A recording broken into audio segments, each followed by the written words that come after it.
Okay, now it's the moment that some of you have been waiting for. It's time for my review of Sonic Unleashed. Now, if you guys have seen my 3-part series of 3D Sonic games, you might have realized that I think that Sonic titles are pretty hit and miss. So, does Sonic Unleashed completely crap on those titles, or is it just another addition to that steaming pile of crap? Let's plug it in and find out.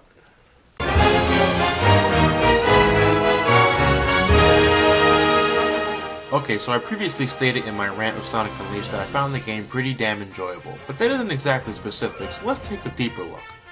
Now, upon the announcement of the game, a lot of people viewed it with an extremely negative eye, namely because of one thing, Sonic's Warhog transformation. Even I was truly skeptical about it because it looked completely stupid. Now, as the months went by, new footage of the game became released showing Sonic off in his true glory. Then the Warhog footage was shown and my predictions were true. It's completely combat based. In fact, upon glancing at the footage, I immediately thought of God of War, only with Sonic, in his Warhog form.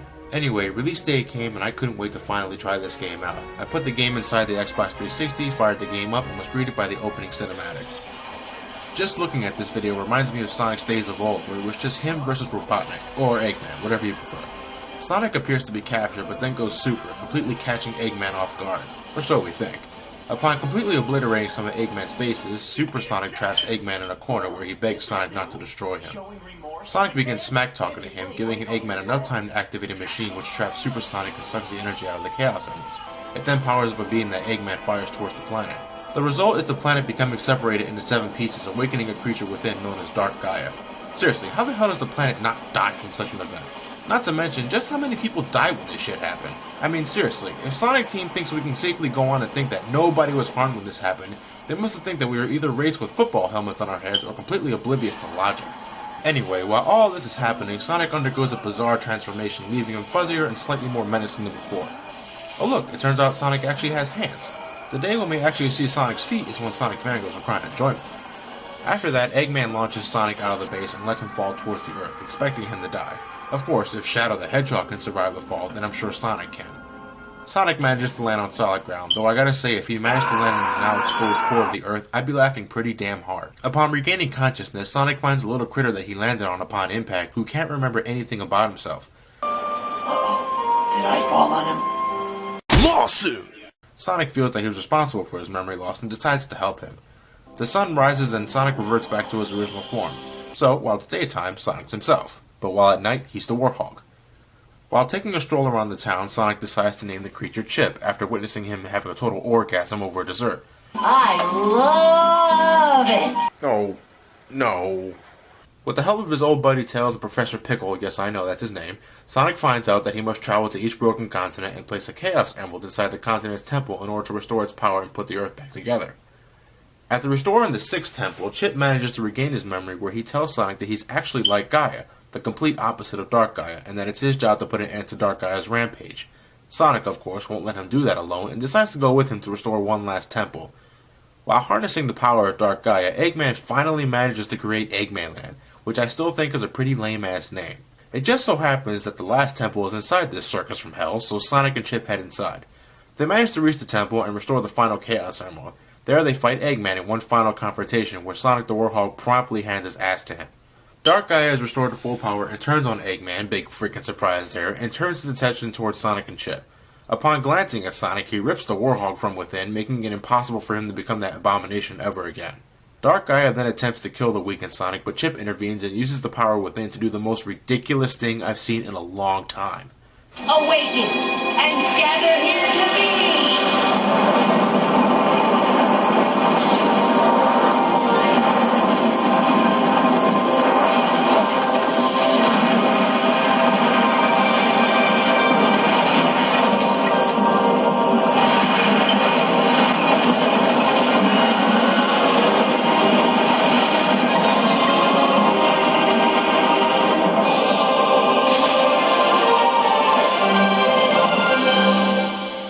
Did anybody else play the Power Rangers theme when witnessing this?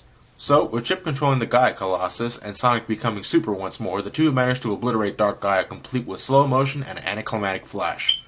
Fulfilling his duty, Chip sends Sonic back to the surface while the last piece of the planet is set in place, leaving Chip inside the core with the dying Dark Gaia.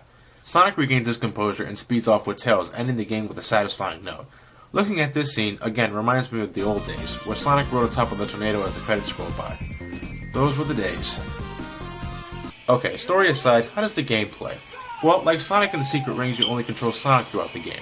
Each continent has their own respective daytime stages and nighttime stages. During the day, you're Sonic in all of his glory, and during the night, you control his Warhog form. When you finish a stage, you're given a final score and a ranking like the previous titles. Depending on your performance, you can also gain experience to increase attributes like Sonic's maximum speed, the boost gauge, or any of the Warhog's many attributes.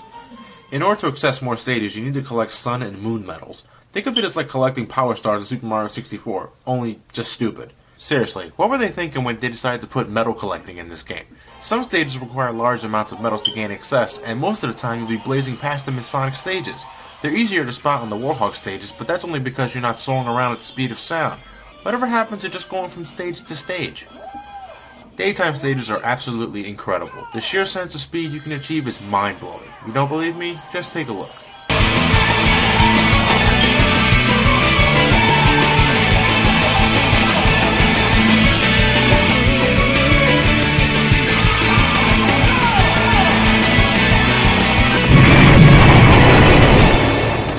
Taking a note from Sonic Rush, Sonic now has a boost maneuver. Pressing the X button sends Sonic going insanely fast, destroying everything in his path.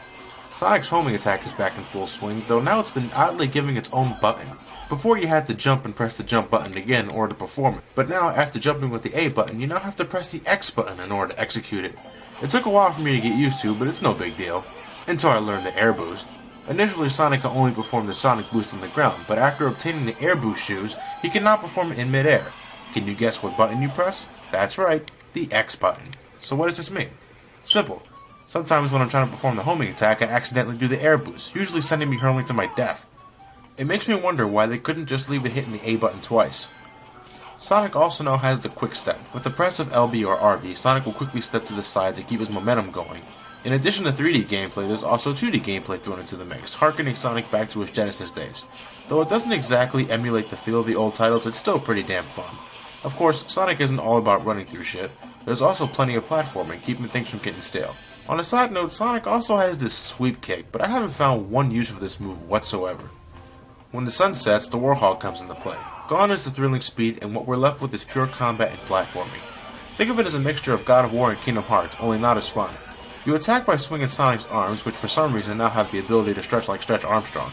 You can alternate between the X and Y buttons to pull off some fancy looking combos, and you can use the B button to grab enemies with an arrow above their head. Then, after inputting the button sequence on time, you can perform a combo finisher which finishes the enemy off. Upon killing enemies, you also fill up a meter that, when filled to a certain point, allows Sonic to enter his Unleashed state. His strength increases as well as his movement capabilities, and definitely makes combat easier to handle. He also has a shield button, but you know what? I never once used it. Sometimes I completely forgot I had it in the first place, but I managed to finish the game just fine. Though Sonic the Warhog can't run nearly as fast as his daytime counterpart, he can still dash, which makes exploration a little easier. He can also double jump and use his stretchy arms to grab onto the ledges and climb up poles. However, these stages are more of a drag than they are fun. One serious problem is they take forever to finish. Some stages have me clocking on 30 to 35 minutes, and that's when I play with minimum error. The enemies you face are also extremely boring. Besides the usual egg bots, you also fight Dark Gaia spawn, but there's little to no variety in them, so fighting them becomes pretty boring with each passing stage. The platforming sections aren't so bad, but they can be pretty frustrating because of the view you're given in some stages. Sometimes you can't see where to jump next, and sometimes you're not sure what to jump on. And for some strange reason, Sonic doesn't always have a drop shadow, which makes it impossible to determine where you're gonna land. It doesn't sound so bad, but in 3D platforming stages, drop shadows are a constant must. Where the hell did they go when they disappear? Also, I've heard about people complaining about how awkward it is to grab poles and ledges, but a simple cure is to simply hold the B button down when making tricky jumps. Sonic will automatically grab the nearest available ledge as long as you're close enough. Also, am I the only one who thinks Sonic's death scream as the Warhog is completely over the top? Jesus! What, did he receive testicular torture while falling into the abyss? Make sure you tune in for part 2 of my Sonic Unleashed review. I didn't mean it to be 2 parts, but shit happens. Well, thank you guys for watching, and stay tuned for part 2. It's coming up real soon.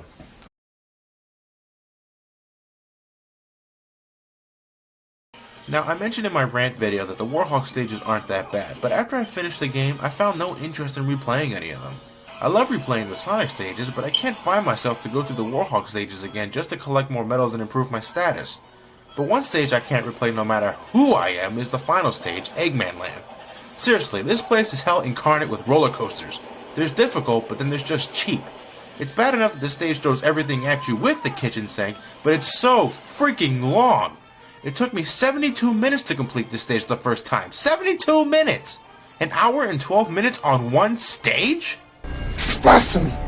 This is madness!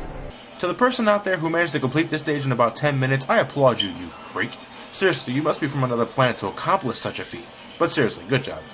Boss battles are pretty damn fun, especially Sonic's battles against Dr. Eggman. Not only are they fast-paced, but they're also an intense test of reflexes. The Warhog's boss battles aren't too bad either, but they're definitely more slower-paced. Now the last boss, Dark Gaia, is a completely different genre. I hate this boss battle. After finishing a ridiculously easy fight with Eggman and his Egg Dragoon, Dark Gaia takes the scene. You begin the fight by controlling the Gaia Colossus, which moves with the grace of a sumo wrestler. You have to make it to Dark Gaia in order to inflict damage, but along the way he'll throw great balls of fire and a giant laser, which is impossible to avoid. And I'm not kidding about that. You're gonna get hit with that laser no matter what. You have a guard button which lowers the damage you take, and a punch button which can take out the boulders that are unavoidable. But it's delayed beyond belief. You have to time it just right or you can kiss a chunk of your health goodbye. After reaching Dark Gaia, you input more button sequences to lay the smackdown on him, and then you're given control of Sonic. Sonic's goal is to get to one of Dark Gaia's many eyeballs and give it a beating when he reaches it. After reaching the eye, you're given control of the Gaia Colossus again, where you repeat the sequence 2 more times, getting more difficult as you progress. Holy shit, did you see that? Good lord, look at that. That's creepy. Good lord, I thought this face was disturbing, but looks like I just found my new face. The difficulty of the Gaia Colossus sections aren't too noticeable, but Sonic's portions are just downright evil.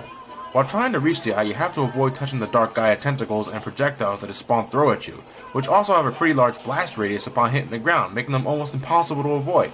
Not only that, but you're on an invisible time limit.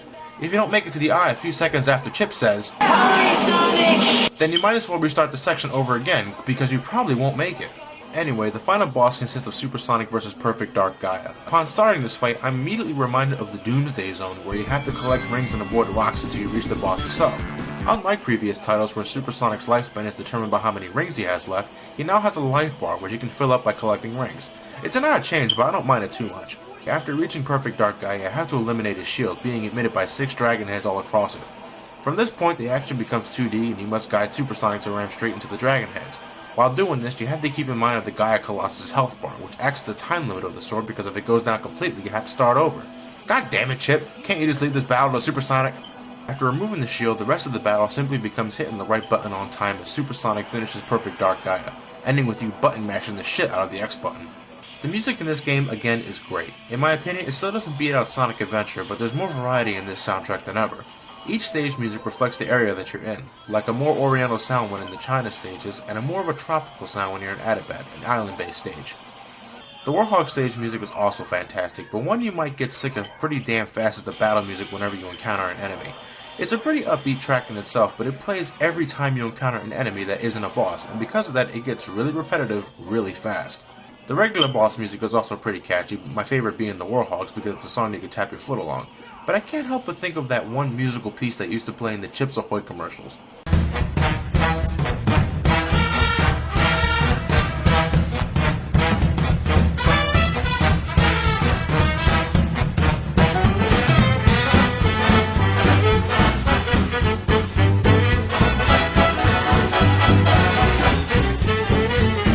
The final boss music is also incredible, another job well done by the sound crew.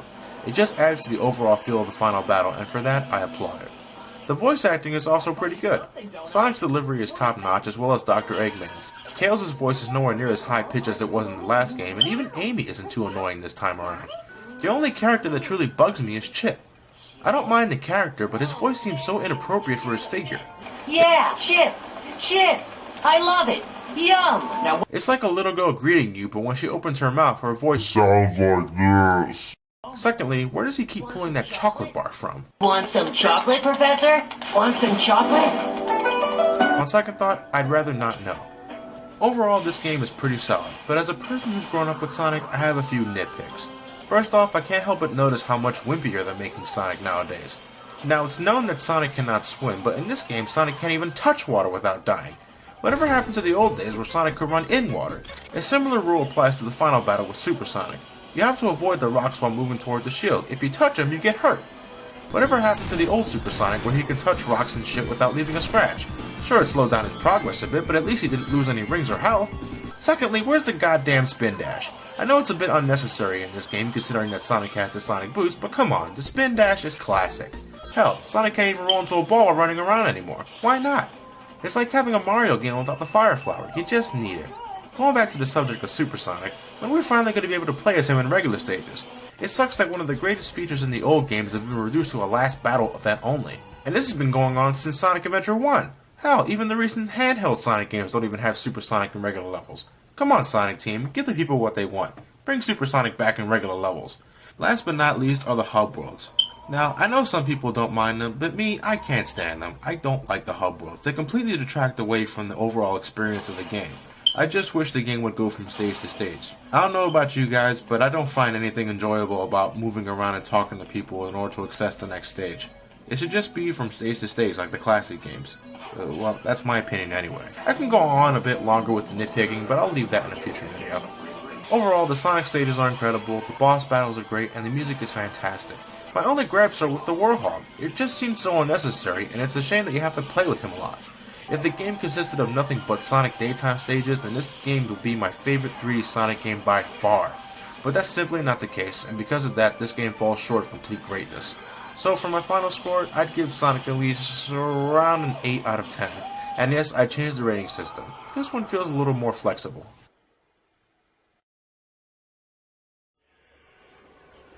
Jason. What's up, John? Hi.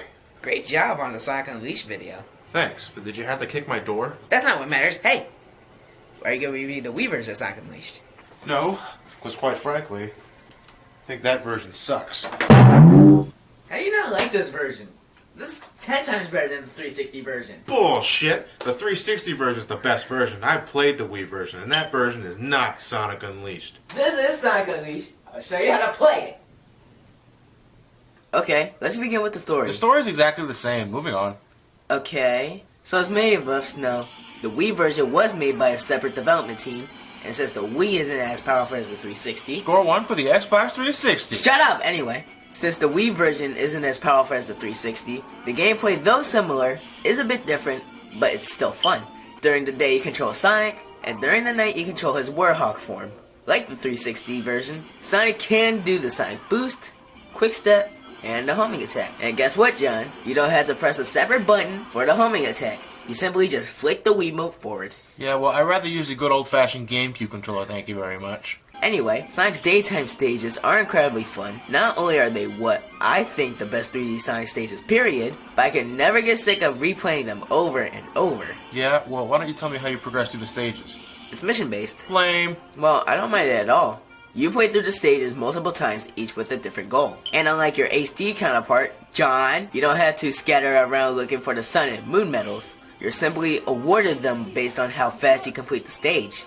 I think it's safe to say this version has more emphasis on speed. What the hell is that?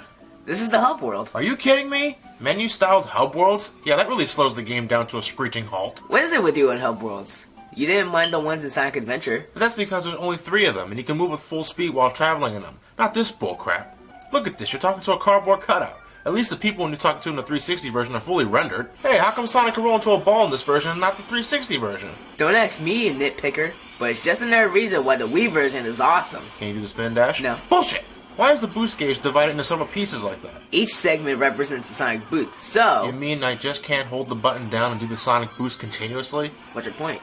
That's so stupid. Why can't it be just one continuous boost? How do you activate it? You flick the Wiimote forward. You mean I gotta flick that damn thing over and over again to keep my speed going? Yeah. Oh, Jesus Christ. How do you not get tired from doing that constantly? Because I'm a kid, you dope. And you're playing with the GameCube controller anyway, so why are you complaining? Wait, I thought you said you'd beaten this game. I did. Where's Empire City? I don't know. You mean there's no Empire City in this game? No. Where are the stages at from Missouri? What? I only care about the boss. What? There's no stages from Missouri either, so essentially this game is missing 2 levels. I can't imagine what the Warhog levels are like. They're fun, especially with the Wiimote. Now I know you're on crack. Care to explain? Of course, playing the game just using any other controller is bland, but with the Wiimote is more interactive. You like Wii boxing, don't you? Well, think of it like that, only you can pull off much more. Why does he run like he's on ice? How about I take this controller and shove it up your... Is that the only combo you can do? What? Although I don't like the Warhog that much, at least he has a larger variety of combos in the 360 version. Can you do a combo finisher in this version? No, but he can do this. He can do that in the 360 version, so he doesn't have a combo finisher in this game? Nope. At least the stages don't take forever to complete, unlike your version. Yeah, but look how many Warhog levels there are compared to daytime stages. At least in the 360 version, gameplay was a bit more balanced between the two. How are the boss fights? Pretty much the same as the 360 version, only my fight with Dark Gaia is much simpler. How so? When controlling the Gaia Colossus, you only have to control him one time instead of 3. And instead of avoiding boulders and lasers, you get to punch the crap out of Dark Gaia from the get-go. Okay, that is better than the 360 version. And you play all 3 Sonic segments back to back with no invisible time limit to drive you insane. Alright, what about Supersonic? Wait a minute, this looks exactly like the final boss battle in Sonic and the Secret Rings. You just Supersonic this time. Sorry, Elliot, though the first part is better, I prefer Supersonic's fight in the 360 version. Yeah. Well, the music's the same, that's good. But why is the story delivered using the Xbox 360 graphics? That only makes the Wii's inferior graphics more glaring. It's not like the graphics are terrible, John. No, for the Wii the graphics are pretty nice, but still, they couldn't tell the story using the Wii graphics. I don't think it wouldn't affect the overall story, but come on, I think that's just being lazy. That was nice and all, but I still don't see how this one's the better version, Elliot. You're just in denial. Elliot, the 360 version is the better one. Screw you, the Wii version's better. Mine doesn't have tacky motion controls. Mine can support up to 3 controller types, stupid. My version has better graphics. Mine doesn't have sun and moon metal hunting. My version is much faster. Mine is more interactive. My version has extra stages. This version has higher rating. We're never gonna stop arguing, are we? No, we're not. We're just 2 people complaining about different versions of a game. In fact, there's no point in complaining, is there? There is no point in complaining. We should just let be bygones be bygones. Yes. Great, let's play some Rock Band.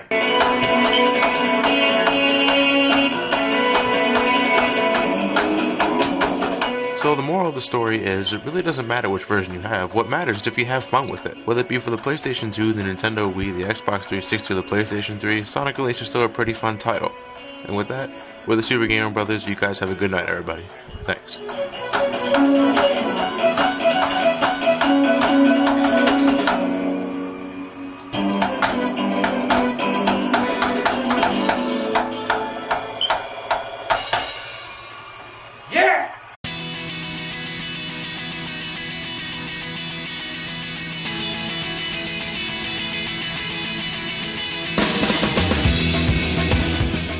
I know it's a little odd ending what's supposed to be a handheld Sonic marathon with Sonic Unleashed, but believe me, this has been a long time coming. I've been meaning to do this for quite a while. In a time where I no longer have to put a camcorder in front of a TV to get footage, a time where I thankfully don't have to trade in so many games just to get one thing I'm not even sure I'm going to like in the first place, a time where I'm a little older, a bit more mellowed out, a little more seasoned in some regard.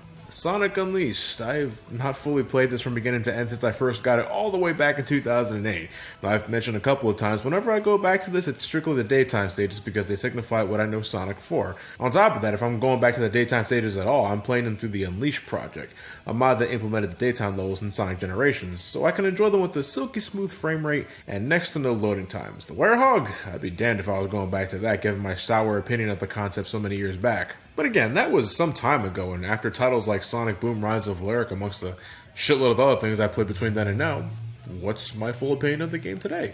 And I'm talking the whole package. For both versions. No, right you are. Oh, thank you. I already have a copy of the Wii version. You need to do that. Just an old habit, I guess. You know, I remember you were so excited for this game. Was I? I remember being uncertain, but then again, I take anything after Sonic 06. Yeah, there was also a time you thought Sonic Chronicles was okay. You're too fucking late. I already made fun of myself for that. Fuck. Well, when Sonic Unleashed was announced, fans were excited to see Sonic back in his element after that little episode he had a couple years back. Until a short while later when Sega showed off the next thing for the upcoming game, the Werehog. And it wasn't a completely separate character or anything like that. Sonic would transform into this thing when the sun went down, and I gotta be honest, I thought this shit looked dumb. And after Sonic 06, was this really the best way to climb out of rock bottom when that game left such a sour taste in everyone's mouth? Well, Sonic Team stuck to their guns and released it anyway, and I went and bought it because I was a hopeless sack of shit. Now, Elliot here got the Wii version of the game in the year of release. Was that a Christmas gift? Yeah, it was. Well, that gave me an excuse to play it, and I didn't have enough money at the time to own 2 versions of the game. And you may remember me not thinking very highly of this version, mainly because I was a total graphics whore and whatnot at that point. I grew out of that phase, and I was willing to give it another shot for the sake of completing this video. Speaking of, Elliot, are you ready to head back into Sonic Unleashed? As ready as I'll ever be. I'm glad you said that because we're starting with Sonic Unleashed for mobile devices. What? You see, Sonic Unleashed ended up fitting into the handheld marathon just fine. John, what the hell is this? It's Sonic Unleashed for mobile phones. You mean like Android and iOS? Shit, you wish. We're talking 2008, Elliot, back when mobile phone games were barely above the quality of an early 90s title for Windows 95 and shit like that. Look at this, the choppy frame rate, the control display that eats up about half of the fucking screen. The game's colorful, I'll give it that, but goddamn is it awkward to play. If I had a proper controller to play with this, maybe I can actually get past the first werehog level because the touchscreen is just so unresponsive when making jumps or climbing ledges when you have the controller HUD turned off. Can you blame me? Look how much fucking space this thing takes up. It's a good thing the daytime stage played itself for the most part. It's more automated than Sonic Rush, but there's no funky music to keep my mind off things like that. I didn't turn the music down so you can hear me talk. There's no music at all when playing a stage. We get a few seconds of something when the level begins, but after that, dead silence. Honestly, if it weren't for the half-decent graphics, this would be on the same level as one of those LCD games from Tiger Electronics. You say half-decent, but look at the werehog here. That face just screams, shit, what did I get myself into this time? You're right, he looks more annoyed than feral. That's actually sort of funny. But alright, enough of that. The actual Sonic Unleashed begins with Sonic and Eggman clashing face-to-face in classic fashion that to this day is still one of my favorite openings in any Sonic game, period. It just fires on all cylinders right off the bat. The hero facing off against the villain, we got some great looking action, intense music, all without much dialogue. It's a great way to start the game. That is until Eggman manages to catch Sonic in his little trap. With the press of a button, Eggman rips the Chaos Emeralds right out of Super Sonic and uses the harness energy to fire a gun that splits the whole fucking planet into different pieces. Miraculously, this isn't the end of the game, and jumping ahead here, none of the townsfolk seem all too stressed about the fact that the entire planet just fucking shattered. There are many things wrong with this picture. I could spend a whole video on that. But okay, it's a video game. I can suspend my disbelief to that extent, and just in time too, because this is where Sonic transforms into the werehog.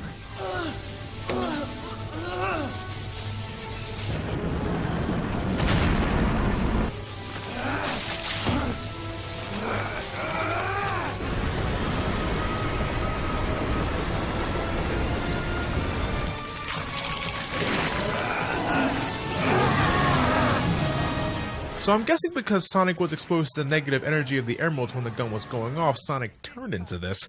They later imply that it was Dark Gaia, the thing Eggman wanted to wake up, was responsible for the change, but I don't see how, as Sonic was still in space when Dark Gaia was awakened. But with the massive beast up and about, Eggman jettisoned Sonic to follow his doom, which we know won't kill him. He survived the fall in Sonic Advance 2 after all. And sure enough, Sonic survives the fall thanks to a mysterious light, and upon pulling himself together, discovers a small creature by his side who can't remember anything about himself. Sonic ends up calling the little thing Chip after noticing him have an orgasm over a chocolate chip dessert. The thing has a perpetual hard-on for food and feels the need to constantly remind us of that unless it's canned hard. He just straight up hate that shit like fuck. Sonic agrees to help Chip regain his memories, leading him to reunite with Tails after trading some fisticuffs with some of Dark Gaia's remnants. Tails believes that Professor Pickle, a world-renowned scholar, can shed some light on what Eggman unleashed, and with his Tornado 1, which is actually his third product according to this fine print, Sonic and friends travel across the fractured planet to find the Professor. Unfortunately, Professor Pickle ends up kidnapped by Eggman, but it's not that big of a deal as Sonic ends up rescuing him in no time flat afterwards, especially if you're playing the Wii version. The cucumber-loving senior exposits that this isn't the first time the planet has been under these circumstances.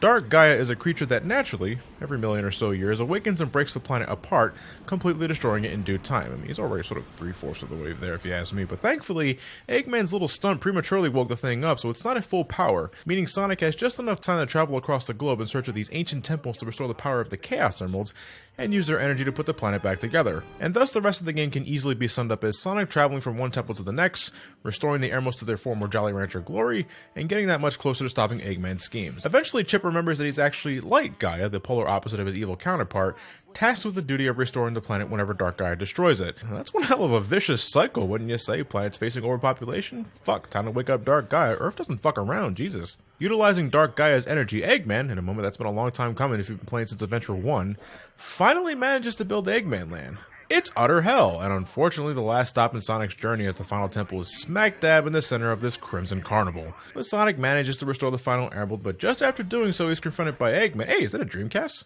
Who's immediately pushed aside by the fully powered Dark Gaia. The creature rips the werehog right out of Sonic, just in case people didn't like him enough for future games, and almost does away with the blue hedgehog until Chip intervenes and, using his latent power, summons every temple from across the world to form a Megazord that makes Zordon blush. Working together, the Gaia Colossus and eventually Super Sonic manage to stop Dark Gaia's rampage and restore everything back to normal. Unfortunately, this means Chip staying behind with Dark Gaia, as he's just as part of the planet's natural way of life as he is, and leaves Sonic with one final goodbye. Sonic takes Chip's bracelet as a memento that we never see again after this game, and runs off into the sunrise with Tails by his side. It's not a terribly complicated story. It's very safe compared to the last game's attempt at storytelling anyway. It's the classic Sonic vs. Eggman and his nefarious plans, which I don't mind at all. I just find it a bit daft that circumstances this extreme aren't taken a little more seriously. Despite what happened to the world, Sonic Unleashed is rather laid back in its tone. There's some people here and there worried about the state of the planet, but the real focus is on Sonic's world adventure, the kind of people Sonic meets, the variety of cultures to experience, the large selections of food. Final Fantasy XV clearly took note of Sonic Unleashed because food is everywhere in this game. I remember the first time I caught a glance at Eggman's sandwich here and thinking, God damn it, I want a hoagie now. And normally I detest hub worlds in a Sonic game. I think they're nothing but a distraction from the real meat of the game, and I still feel that way to some extent here, but I'll go out and say, I think these are some of the best in the whole series. Two reasons. One, there might be a select number of them, but they're all pretty small in size and it doesn't take very long to get where you need to go. Secondly, the townsfolk are more than your run-of-the-mill Welcome to Corneria bunch. A lot of them have their own sort of stories to tell, and side quests that span across the entire story. Back then, I could give fuck all about this sort of detail, but this is something I could appreciate a little more upon revisiting this game completely. It's like Majora's Mask in some fashion, and one of the reasons why I loved that game was the people I talked to. Now, I don't think these guys and girls are on the same level, if you ask me, but I like the attempt to make the hub worlds mean a little something more, even if the rewards are not much more than achievement points. Of course, that all applies to the HD version, because the Wii version doesn't really have hub worlds per se, but rather hub menus. You talk to static portraits of townspeople to advance to the next area. It's a stilted presentation altogether for a platformer. Which is a shame, because I like seeing these characters brought to life. This game has a fantastic art style. You know, in Sonic 06, Sonic and his friends just fucking clash with a realistic aesthetic. In Sonic Unleashed, everyone looks right out of a 3D Disney movie, which I think fits perfectly with Sonic's inherently cartoonish design. If you're gonna have Sonic interact with people beyond those green hills, this is how you do it. I'll definitely give Sonic Unleashed that. The game as a whole just looks amazing too. Oh man, you're not fucking lying. Still the best looking Sonic game to me by far. Even today? You're damn right. The Hedgehog engine, man. This is the first game to use it. God damn, what a first impression. The environments are so beautiful. Character models are super smooth and blend so well with their surroundings. Even when you're moving so blisteringly fast, you can still manage to admire everything around you. It's so damn good. Except when it causes the frame rate to shit the bed. Yeah, and it happens a lot too. For as good as the graphics are, I can just smell the Xbox 360 and PlayStation 3 catching fire trying to render all these lighting effects and polygons at once. Stages like Empire City and especially Adibat get the worst of it. Adibat being frames away from being a fucking PowerPoint presentation during the jungle, tunnel, and water areas. The Wii version is by no means bad looking. Compared to say Sonic Heroes or Sonic and the Secret Rings, I consider this to be a step up. Sure, it doesn't have the Hedgehog engine, but at least the frame rate doesn't scream in agony half of the time. My only real issue is the level design.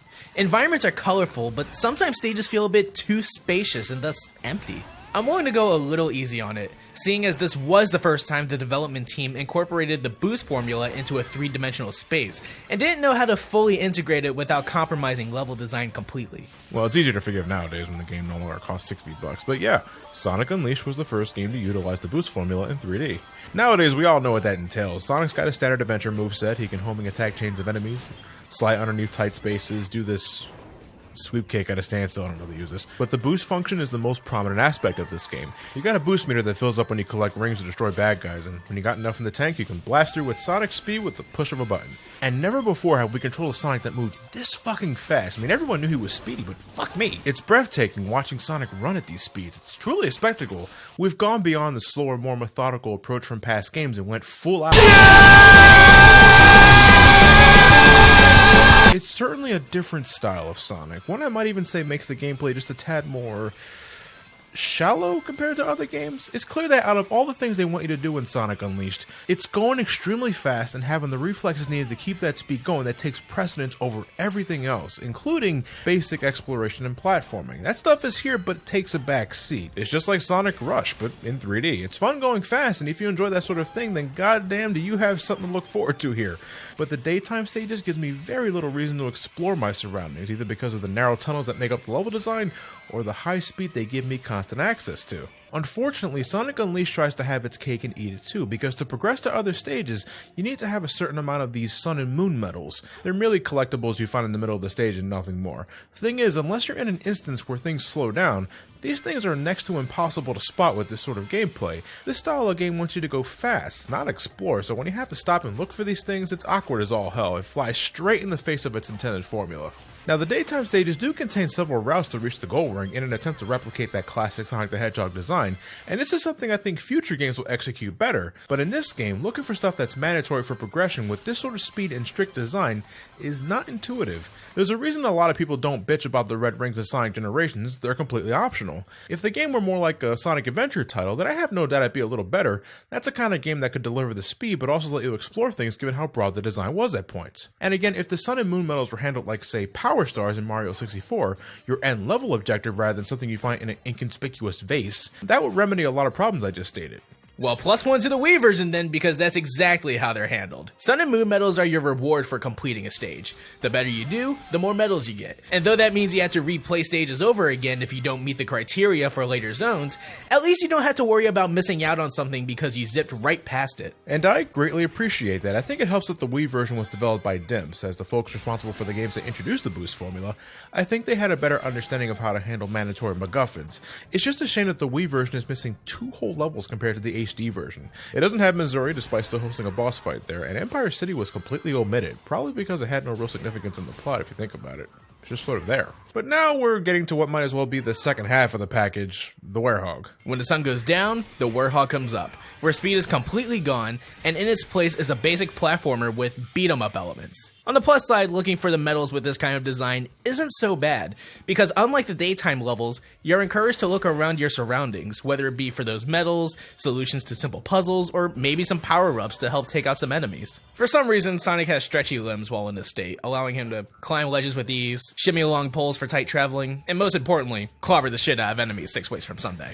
You can even grab these small little things and just smash their faces together like the world's biggest douchebag. Combat is the major focus of the Werehog sections, from big titans, magical wizards, to a whole pack of robots! The sheer quantity of things Sonic will punch in the dick is huge, but there's not much in variety, sadly. Halfway through you'll see every enemy the game has to offer, the only difference being the amount of you face instead of what you face. And though the Werehog has a large selection of combos at his disposal, even more so when you collect enough experience points to level up, the basic X and Y combos are usually enough to do the job, no matter the opponent. While nothing's stopping you from pausing the game to look up the new things you can do, the game gives me little reason to try out new things.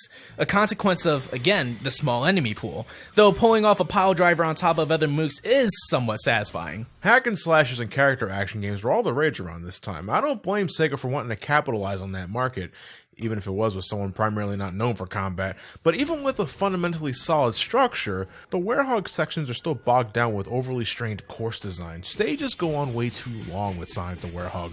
I'm flabbergasted that times like these are still met with an S rank. Jesus Christ. It's a few things, from the platforming that isn't anything you haven't seen already, the camera that can be a real fickle fuck at times. Seriously, this thing can't make up its mind. Sometimes you can control it manually, the other times you can only shift it left or right like some sort of shaky cam. I don't get it. But the worst offender of the overly long stages stem from the large number of encounters, playing that same battle theme every single time you fight something. That really aggravates me. Sonic Unleashed has a great soundtrack, and some of my favorite pieces are actually the Werehog stages, the themes that just play when you're exploring the stage, but every time you fight someone, it's da-da-da-da-da-da. God damn it, I just want to listen to that sexy jazz. It's a shame that the noodle limbs are only a means to punch something from far away. In cutscenes, that motherfucker pulls off some sweet-ass Spider-Man moves and parkour, and I'm thinking, man, that'd be awesome to do in stages. Instead, we grab a ledge here, hump a pole here, and swing every once in a while here. Movement-wise, the Werehog is quite limited. Even his double jump isn't that exciting. It doesn't even always have a drop shadow for some baffling reason, making platforming a little difficult at times. I would argue it's even worse in the Wii version. Besides the Werehog having a larger prominence altogether, his combat skills are not as expansive and a little more intrusive to pull off. Though you're free to use the GameCube controller or classic controller, I think they really wanted you to use the Wiimote nunchuck combo, because to pull off combos, you have to swing Sonic's left and right arms alternatively for each strike. This is more natural with motion controls, if not a little tiring, but with button inputs, it feels off. Plus, like Elliot said, his move pool is just not as big, so you're doing a lot of the same shit repeatedly. It's still better than, say, Sonic Boom Rise of Lyric, then again, that's not very hard to accomplish, and you say the Werehog has more prominence in the Wii version? Well, in this version, stages are mission-based. When you're done with the main act, you need to play the stage again with a different stipulation, like collecting a certain number of rings or something like that. The number of missions between regular Sonic and the Werehog are the same. It's just that the Werehog missions naturally take way longer than the daytime stuff. So in essence, it's really no different than the HD version when comparing day to night ratios. It just feels worse given the amount of times you see the Werehog start another mission and howl like a wolf. Though it's not as obvious, the HD version has different acts within a zone as well. They're not mandatory, but I recommend playing them anyway because that's more Sun and Moon medals you can collect, so you can at least have a change in scenery rather than repeating the same levels again if you need more medals. The HD version also has DLC, the Adventure Packs, basically the super hard versions of stages created by someone that has a massive spike fetish, so you can give those a shot if you feel the daytime stages weren't challenging enough. I remember this game kicking my ass in 2008. Since you move so fast, you need higher than average reflexes to perform optimally and avoid either running into an obstacle 300 miles per hour or plummet down a bottomless pit. That specifically might happen on more than one occasion given the do or die scenarios and QuickTime events the game is littered within the second half. And need I mention Eggman Land, the final level of the game? It's fitting for something technically in the works since 1998. This Circus from Hell delivers on the pain and anguish on both accounts. You play as both Sonic and the Werehog. 72 minutes! That's how long it took on my first attempt so many years back. Nowadays I can finish it in under half an hour, but goddamn, just goddamn! And the final boss is just the fucking worst. I'll gladly give props to the Wii version for just making the first half of it punch out. Just look at it. Fucking punch out. Sonic Unleashed can be tough. Perhaps, in my opinion, a little too tough. I wouldn't recommend this to someone's first Sonic game, that's for sure. It requires more than what your standard Mario game asks for, and to some, that could be a good thing for the sake of giving the game its own identity, but if, say, your average Joe who's just looking for another platformer can't even finish the fucking thing, is that really a good thing after all? As a Sonic fan, I got this because I'm just that, a Sonic fan. It's expected from me. I know what to expect, but I still get my ass kicked from time to time in this game. If anything, I would recommend the Wii version to start out. It's not as pretty or as fast as the HD game, but I think it's easier to jump into and it doesn't ask for too much from the get-go. It takes its time with things, and yeah, at points the levels feel a little empty, but once you get a hang of it, you'll be clearing levels way faster than you can manage in the HD version. Stages like Eggman Land are even broken up into separate missions, so you don't have to do everything in one go. Oh, sweet Jesus, thank God. I was able to finish this game, and I'm not the biggest aficionado in platformers. Let that speak for how accessible this version of the game is. Still, that doesn't totally negate the Werehog stuff, though. It doesn't matter what version you play, it's the antithesis of what's expected from a Sonic game, offering nothing that games like God of War or Devil May Cry already deliver on a much better scale. Seriously, go play those if you really want to punch something in the face. You know, I may not enjoy the Werehog still, but I'm glad Sonic Unleashed was a thing because it gave us a form of Sonic that Sonic Team would later refine and polish, resulting in games that I think anyone, not just Sonic fans, can enjoy. Not to mention, the game is oozing with charm. Like, it's clear Sonic Team wanted to apologize for the 15th anniversary, and they wanted to make up for it. Sonic Unleashed is a technical marvel in looks and sound. It's got a shitload of personality, too, you know, the world you travel in, the people you meet. And there's plenty to do and collect outside the main game if you want to go for achievements and all that. In a lot of ways, Sonic Unleashed reminds me of why I love the franchise in the first place. It's just that fucking Werehog, man. It just wasn't needed. Hence why I only go back to the daytime levels. You know, Sonic Team originally thought that without the Werehog, Sonic Unleashed would be considered too short of a game to sell well. But if Sonic Colors and Generations were anything to go by, people don't give a shit about length if the game is good from beginning to end. So, when's the SGV playthrough, I guess? I don't know. Sometime this year, I guess. Yeah, at least you know you'll enjoy half of it. I suppose so. You know, remember back then when we used to argue which version was better? I do, actually. I see the qualities of both versions now, so yeah, that was a thing. This is odd.